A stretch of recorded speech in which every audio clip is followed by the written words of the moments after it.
On entend de plus en plus souvent parler du crudivorisme, cette pratique alimentaire qui consiste à se nourrir exclusivement d'aliments crus. Quels sont les bienfaits des aliments crus et leurs dangers? C'est ce que nous allons voir dans cette vidéo.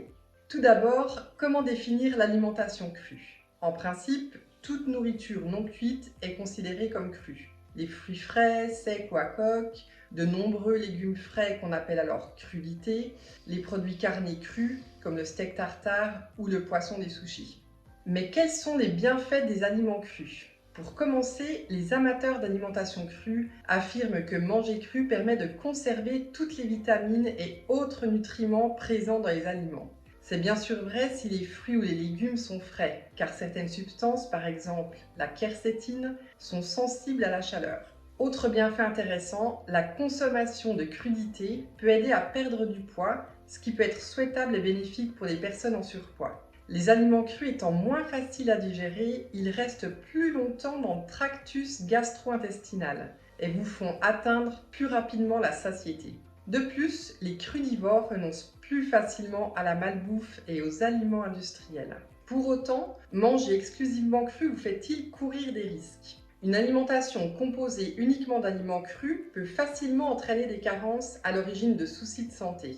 Les vitamines B sont en effet principalement contenues dans les aliments carnés qui sont rarement consommables à l'état cru.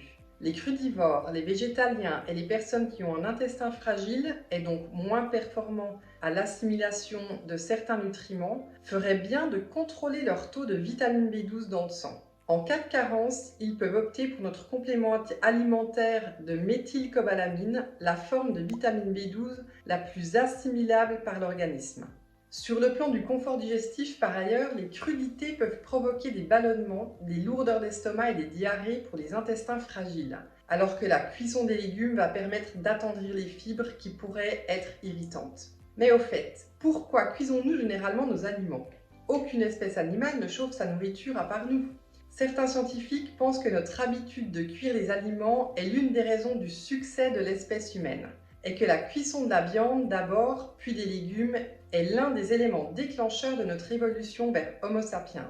L'homme fait probablement chauffer de la viande depuis 1 million d'années et les légumes depuis au moins 170 000 ans.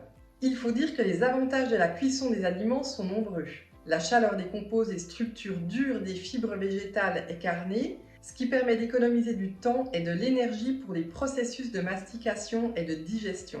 La cuisson détruit les toxines et les germes toxiques. La cuisson permettait aussi d'accéder à davantage de sources de nourriture et donc de consacrer moins de temps à sa recherche. Il restait donc plus de temps pour d'autres activités qui font partie de la culture humaine.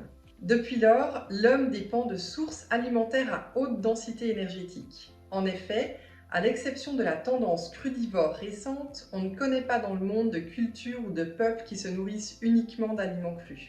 Vous voyez donc que l'alimentation crue a des avantages indéniables, mais aussi des inconvénients. C'est pourquoi, comme la plupart des nutritionnistes et des médecins, je recommande toujours une alimentation équilibrée, aussi bien avec des aliments crus qu'avec des aliments cuits.